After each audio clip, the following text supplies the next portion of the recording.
नमस्कार, मैं हूं कुमार अनिल। डॉक्टर भीमराव अंबेडकर की पुस्तक बुद्ध और उनका धम्म, इसकी 74वीं कड़ी लेके मैं उपस्थित हूं। पिछली कड़ी में हम लोगों ने बात की कि भिक्षु और ब्राह्मण में क्या फ़र्क है। उसके बाद हम लोगों ने बात की कि भिक्षु और उपासक में क्या फ़र्क है। आज हम लोग बात करेंगे कि बुद्ध ने जो पैसे वाले लोग हैं, धनवान हैं, उनके लिए क्या कहा, और जो धन कमाने की इच्छा रखते हैं उनके बारे में क्या कहा। तो बहुत सारे लोग ये समझते हैं कि बुद्ध ने भिक्षुओं के लिए ही सिर्फ बात कही, आम गृहस्थों के लिए, उपासकों के लिए नहीं बात की। ऐसी बात नहीं है। असल में बुद्ध जो हैं वो जो भी प्रवचन देते थे तो उनके अधिकतर प्रवचन जो हैं वो भिक्षुओं को संबोधित करते हुए ही हैं। इसीलिए उनके प्रवचनों में ज़्यादा भिक्षु शब्द आता है। लेकिन वो वहाँ भी उन्होंने उपासकों की बात की है, गृहस्थों की बात की है। तो अब हम गृहस्थों पर बात करेंगे। उसी में एक श्रेणी ये है कि जिनके पास धन है या जो धन कमाना चाहते हैं, उनके बारे में बुद्ध ने क्या कहा। सबसे पहली बात तो ये कि बुद्ध जो है दरिद्रता का महिमा मंडन नहीं करते हैं। ये नहीं कहते हैं कि दरिद्रता आपका सौभाग्य है। ये भी नहीं कहते हैं कि दरिद्रता, आपकी गरीबी जो है वो आपके पिछले जन्म का कोई पाप है और उसकी वजह से आप गरीब हो गए हैं। वो ये भी नहीं कहते कि तुम गरीब हो तो संतोष कर लो, अगले जन्म में अच्छा हो जाओगे। वो ये भी नहीं कहते हैं उन्होंने, बल्कि बुद्ध ने धन, संपत्ति, ऐश्वर्य, इसका स्वागत किया। ये कहा कि ये अच्छा है, ये कमाना चाहिए। तो अनाथ पिंडिक वो एक बार तथागत से उन्होंने पूछा कि ऐसा चीज़ बताइए जो कि आदमी के लिए सुखकर तो है, सुख देने वाला है, लाभ देने वाला है, अच्छा लगता है आदमी को, लेकिन उसको पाना कठिन है। ऐसी क्या बात है। तो तथागत ने कहा कि वो तीन चीज़ें उन्होंने कही कि तीन चीज़ें सुखकर हैं, लाभकारी हैं, अच्छा लगता है, आनंद आता है आम मनुष्य को, गृहस्थ को, लेकिन इन तीन चीज़ों को पाना कठिन है। उसमें वो पहला कहते हैं कि विनय के आधार पर धन का अर्जन करना। धन अर्जित करने का आधार जो है वो विनय के आधार पर होना चाहिए। विनय मतलब क्या होता है? विनय मतलब जीने का तरीका। आपके जीवन का जो तरीका है, आप किस तरह से जीते हैं, आपके जीवन का मूल्य क्या है, किन सिद्धांतों पर आप जीते हैं, चलते हैं, काम करते हैं, तो वो हो गया जीवन की पद्धति या जीवन की जो तरीका है जीने का, उसके पीछे जो विचार है, तो वो है विनय। तो विनय, अब वो कहते हैं कि बुद्ध कहते हैं कि विनय के साथ धन अर्जित करना।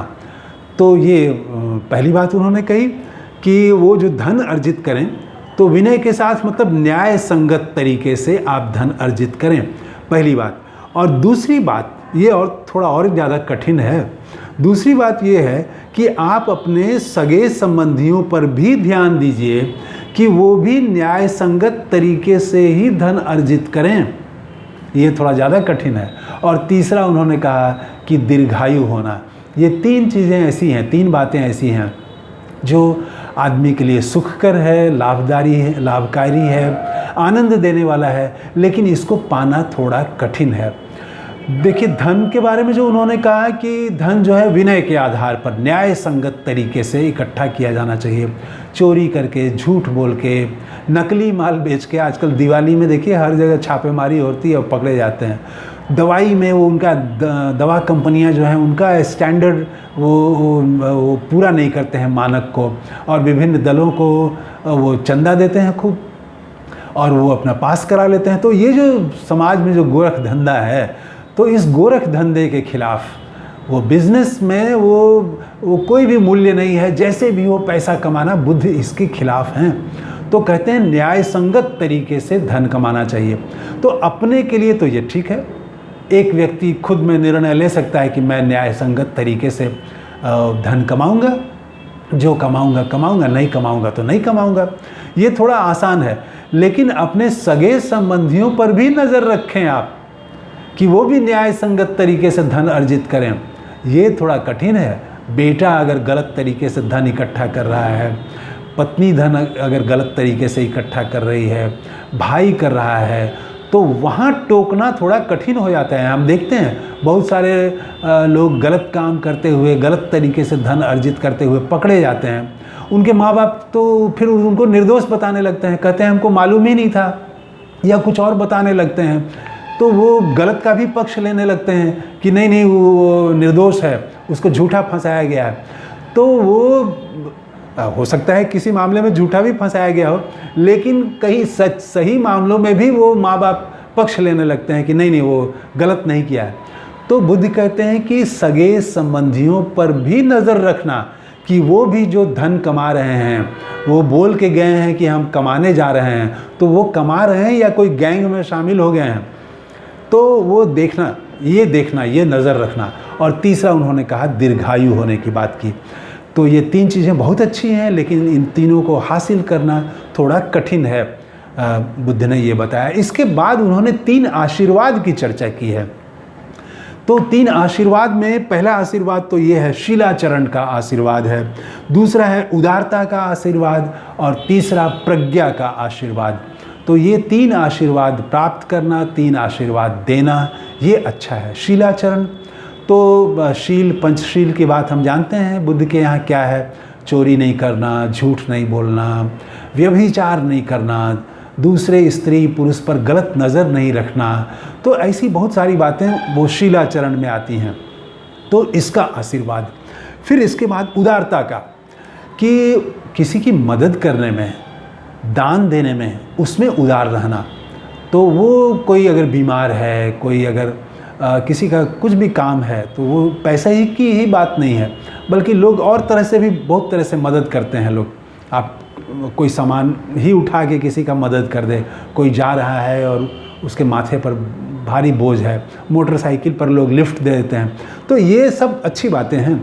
तो उदारता तो किसी दूसरे धर्म का है, दूसरे जाति का है, ऊंचा है नीचा है, ये नहीं देखना, बल्कि लोगों की मदद करना। तो ये उदार भाव रखना, इस पर जोर है। इसके आशीर्वाद की चर्चा बुद्ध ने की है। और तीसरा प्रज्ञा, ये समझ लेना कि ये सब गलत काम जो है उसका गलत परिणाम होगा।